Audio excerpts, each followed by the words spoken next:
Hello everybody, welcome to the Moraine Valley Podcast. I am Erik Bradach, that is Erik with a C, and with me is Erik LaGattuta, that is Erik with a K. First of all, thank you for joining us. Thanks so much for having me. Happy to have you here. First of all, just introduce us to yourself, a little bit about what you do here at Moraine Valley, as well as a little bit on your work history, and... I am a professor of drawing and painting here at Moraine Valley. I have taught here full-time since 2000, and I was actually here part-time for a year as well, starting at the same time as Troy. I teach, these days, mostly drawing classes, although I've taught all the painting classes in the past as well. My own artwork and my training was originally in oil painting, mostly. I did lots of drawing too, and I focused on the figure. I fancied myself a figure painter for much of my early career, and that's what I did. I did big oil paintings, human figures. As I was developing the painting work, it started to get more and more narrative, to the point where I was essentially telling stories in a sequence of paintings. I realized at one point that they were like very abbreviated comics or storyboards for a longer story. And then I started reading comics. Some students started getting me into some comics, and I really wasn't reading them much at all at the time, back in 2004, around thereabouts. And from that point on, that's all I've been doing. I haven't been making paintings. I've been writing, drawing, coloring comic books, my own. And I've been working on this one graphic novel called The Hack, this science fiction story, for quite a few years now. I actually started it during my last sabbatical, which was now 7 years ago. Life intervened in between, and some other issues that I won't get into, but I'm still working on the thing. Okay. And it's actually entirely written. The story is all there, and it's about, depending on how I break it up, 11 or 12 chapters, each of them probably between 50 and 60 pages of drawn art. I have only drawn the first 2 chapters, at least to one form or another. They're not quite finished art yet. Okay. But I now have a method down, so my hope is to draw the entire book all the way to the end, and then revise everything once I have, everything translated from just words into words and pictures. Okay. So that's the brief history. All right. Fantastic. You said you were introduced to comics from a student of yours, a former student of yours. There were a few students, actually, who were big into comic books, and I get quite a few who are. And I wasn't really just weren't aware of the topic. I hadn't read them in many, many years. It just was totally off my radar. So you were just basically hesitant at first. first. I was like, no, I don't do that. I had spent many years like unlearning. I should rephrase that. I had spent many years learning to not remember stuff that I liked when I was younger. Learning to not like that stuff, right? When you go to graduate school, especially, you get this very intense process of learning what good taste is, or learning what the right way to think about your field is if it's a non-art field, right? They go to great lengths, the advisors, to make sure that the people who graduate have as good a taste as they do. Or to put it more bluntly, they have the specific kinds of taste that they do, which may or may not be good. But so I was, I'd sort of, in my mind, I'd kind of put away childish things, and the process of doing these comics, the paintings had already started to go kind of in this really science fiction bent, and I was doing it oh so ironically at first, like, yeah, I like science fiction, but I'm not really doing sci-fi, I'm doing ironic contemporary sci-fi, right? It's all about being ridiculous and pointing out some sort of, using that science fiction trope as some kind of way to talk about, the way things are now, not just, this science fiction thing. I still am interested in science fiction in that way, as a way to talk about the present day real world. But anyway, I was much more still kind of embedded in that. Right. It's like a subconscious of like thinking like, oh, that's just kid stuff, basically. Yeah, essentially. To put it in more plain terms, like I was like, like you're not allowed to do kitsch in graduate school. You have to do camp, which is like self-aware, ironic kitsch, right? And comic books would be considered, at least at the time, would have been considered that, not good enough taste. Right. And the ironic thing now, and the thing that I always tell my students, because even like students are coming from high school are often given that same skewed view of what comics are about, because I find that, at least from what they tell me, their high school art teachers kind of tend to give them a little bit of that same grief, like, okay, now you're here in a serious art class, we're going to put away that comics thing. And then they come to my class and they're like surprised and shocked when I not only let them draw that way or sometimes make comics in class, but that I actually do it myself. And then the ultimate irony too is that the hottest thing right now in a lot of the contemporary art schools is comics. A student just told me that a student who I had who went on to the Art Institute, one of the top, where I went to school, top contemporary art school, that Chris Ware, who's one of the most well-known, independent comics artists in the world, who lives in Chicago and went to school at the Art Institute, is now teaching there, and it was like everybody wanted to get into his class. So, comics is fully entrenched in the fine art world now. You still have to be ironic and contemporary, right? Still think people would have, would look down at you for doing a straightforward genre story if you were there. You would have to be doing something like an indie book, basically. You wouldn't necessarily have to be. Like, it's just there's this pressure, to be more contemporary than the next guy, to be more in that high art discourse and less in the popular art discourse. Yeah, because like with comics, it's like a very wide range of just different styles and just overall quality. Really, if you look at any of the publishers with Marvel or DC, it's down to the indie books, all with Image, which is a fantastic publisher, I think. Yeah. I guess just transitioning more to your the Hack as well. Can you give us an idea of the premise of the book, what the story is? I definitely think of it. I kind of think of it in the line of a book that could be an Image book. I have no plans yet to publish it or not, but it's definitely a more adult story, R-rated science fiction story that's firmly entrenched in being a genre story.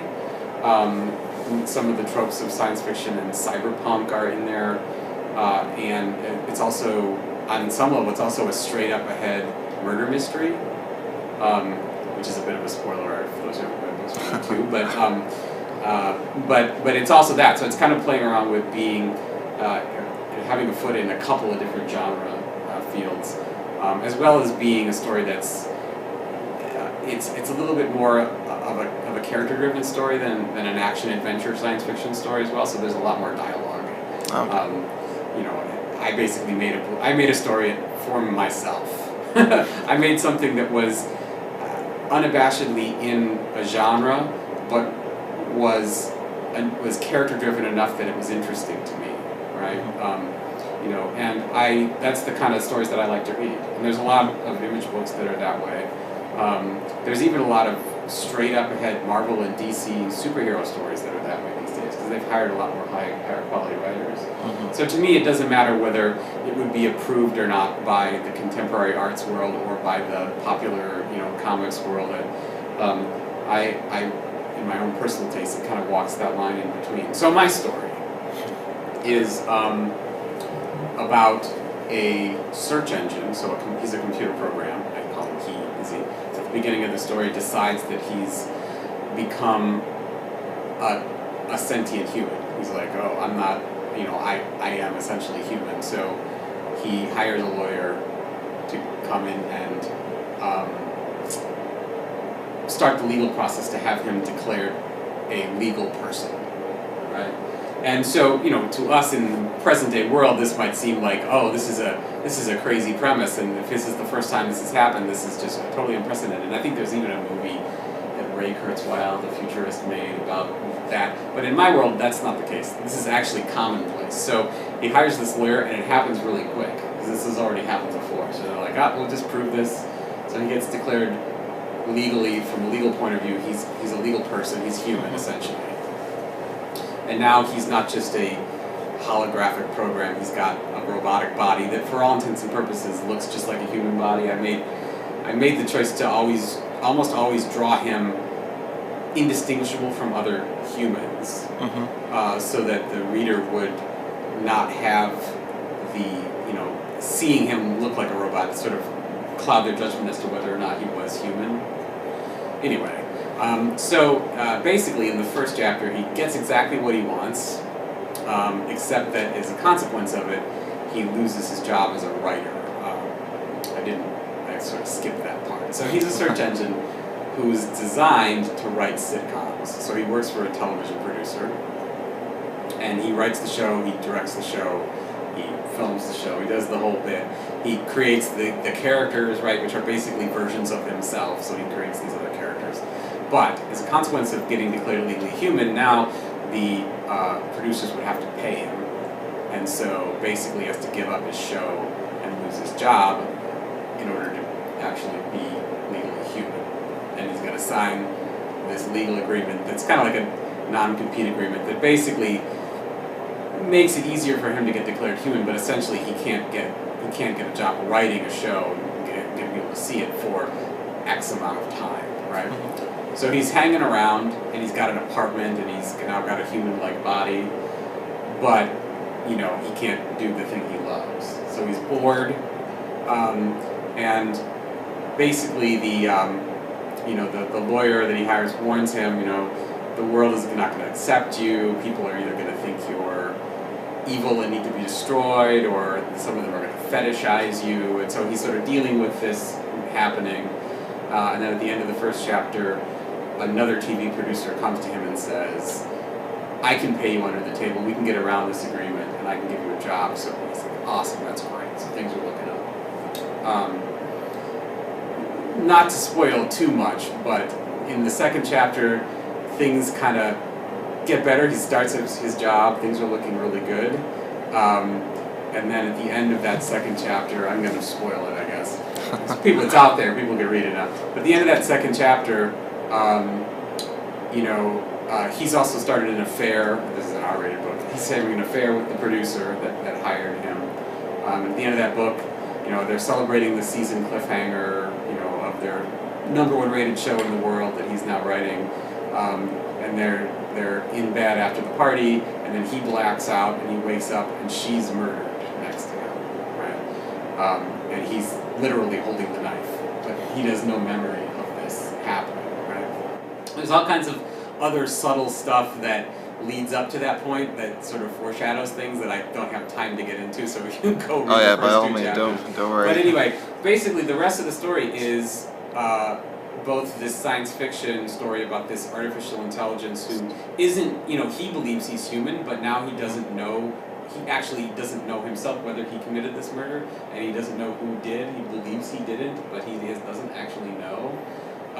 He's trying to discover himself, basically. He's trying to figure out who committed the murder and whether or not it was actually him. And there's this whole complexity that comes into it because his whole personality was built around spinning out other characters, which he's now been prevented from doing. And he doesn't know whether some other version of himself could have committed this murder, and he's not aware of it. And there's some levels to that I can't get into. Well, great. Yeah. By all means, don't spoil the whole thing. So you don't have to do that. Yeah. So it's both a murder mystery with a weird twist, and then this science fiction story about artificial intelligence. Great.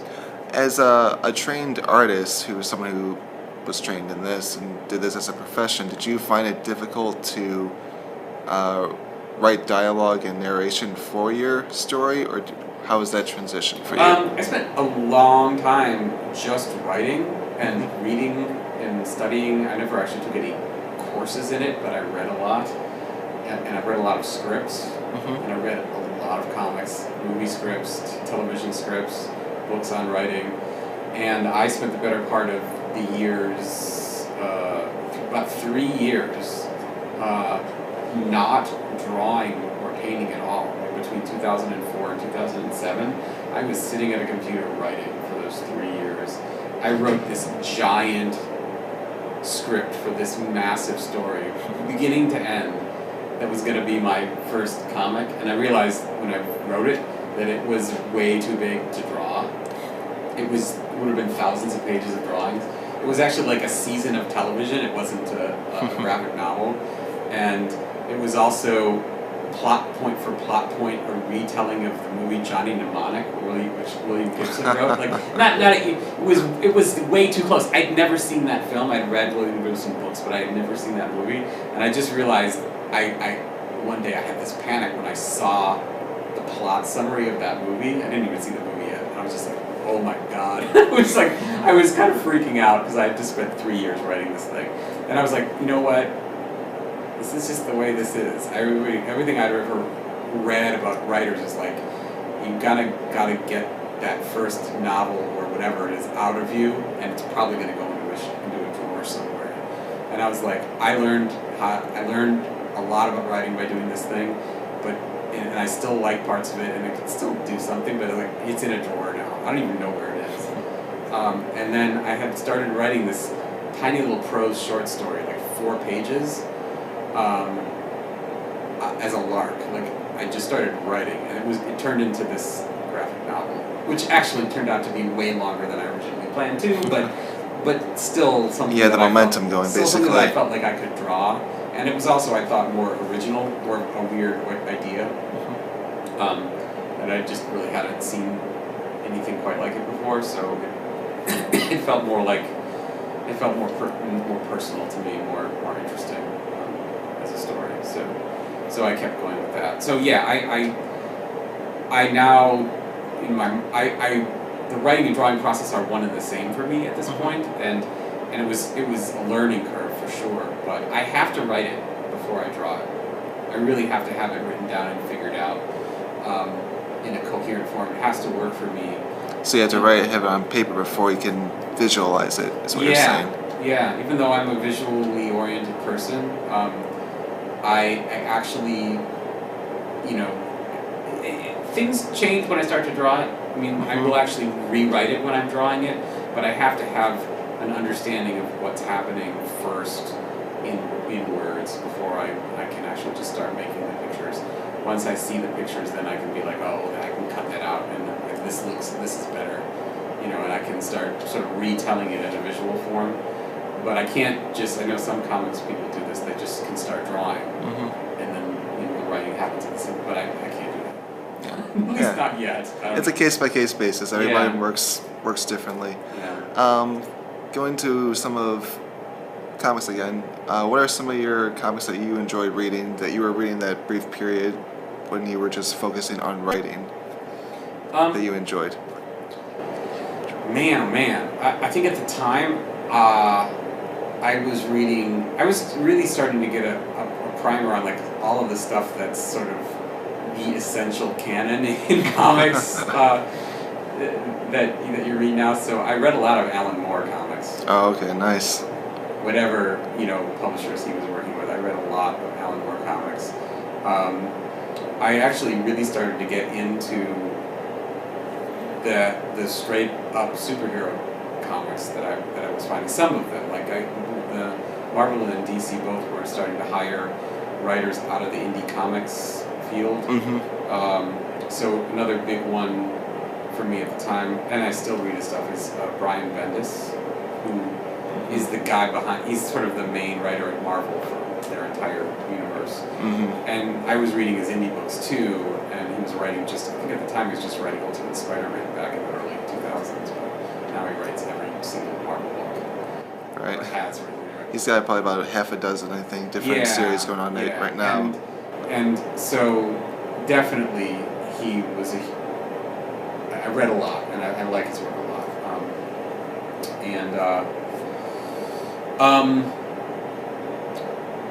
Stuff by Joss Whedon, who is a TV writer and producer. Buffy the Vampire Slayer, and I Angel. was watching his TV shows and reading his scripts at the same time too. But he also has some comics that he wrote, and so I was just devouring his work in every medium that I could find it at the time. And in point of fact, I will point out that if there's any kind of similarity between my character and Joss Whedon, it's entirely coincidental. Just a subconscious basically thing. My character's name is Joe W. And Joss Whedon's given name is Joseph. Oh, okay. And at first, when I read back my original script, he actually described him a lot like Joss Whedon, and now he's nothing at all. There is absolutely any similarity between him and my character is entirely coincidental. Would you ever want to work for, say, a big company like Marvel or DC, or are this strictly more just you want more I have that indie fantasy feel? every once in a while. And then I stop and I think,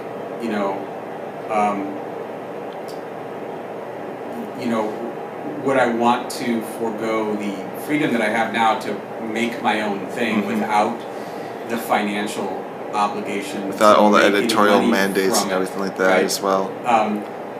Because I like my job here, and there is no pressure to make somebody else's story. I can make my own. The flip side is, I love making comics, and I don't get to do that all day. Right. So that's always sort of the little temptation there. It's the added pressure of all the deadlines and everything like that. Right. If somehow magically somebody came up to me and said, "I'm going to give you all this money, and all you have to do is make your own comic," that would be very tempting. It would be. I would miss my job here terribly, honestly. But I think I would be a lesser human being if I was just sitting in my studio making that art. I would have much longer facial hair, and I would be much less sociable than I am now. So I think I'm a better human being for being in the job I'm at now. But I always want more time to work on my comic and work on comics in general. Great. Do you have any other comics planned for the future, or are you just strictly focused on the hack? I always have other stories. I was kicking around a fantasy story, like a swords and sorcery kind of a story, a few years back, and made some notes for it, and I would love to do something in that. I know there are fantasy comics out there, and there are some good ones, but there's just no seminal fantasy comic. Maybe Bone, which is sort of Jeff Smith is another one of my heroes. Jeff Smith is awesome. I like all of his work. But I would love to do that, because that's another genre that I love. And I also have an idea for a sequel to the book I'm working on now, which would be a lot even weirder. Kind of a post-singularity, like the world is totally bizarre. It's not the future that you think we're signed up for at this point, because things get to a certain point, like in the world of my comic, you're in this world where it's kind of like the world we live in now, except that all of a sudden there's these artificial intelligences that are just interacting with us, and people, humans, and AIs are starting to develop these technologies and these ways of being that where the current structure of civilization is not necessary for those things to happen. They could completely redefine civilization and just do it without civilization having anything to say about it, because in our world, economics severely limit what you can do. You can't just go start a new civilization around the corner. Right. But in this world, when that starts to happen, basically that's a possibility. We're gonna start something different. See y'all later. And what would the world be like if a bunch of people started to do that, and they had competing ideas about what civilization should actually be like? And what would happen to normal, everyday, current, global civilization. Be an interesting experiment to see what would happen. Yeah, I think that that's a genre in science fiction of post-singularity kind of stuff, but everything I read, as weird as it gets, like, I'd still think it would be weirder. I think it would be really, really weird, and on one level, like, normal, but then I don't know. I have some ideas. Okay. Fantastic. Well, with that being said, they'll bring this interview to a close. Erik, thank you so much for joining us. Erik, thank you so much for having me. You're very welcome. This has been the first edition of the Moraine Valley Podcast. Thanks again, and we'll see you next time.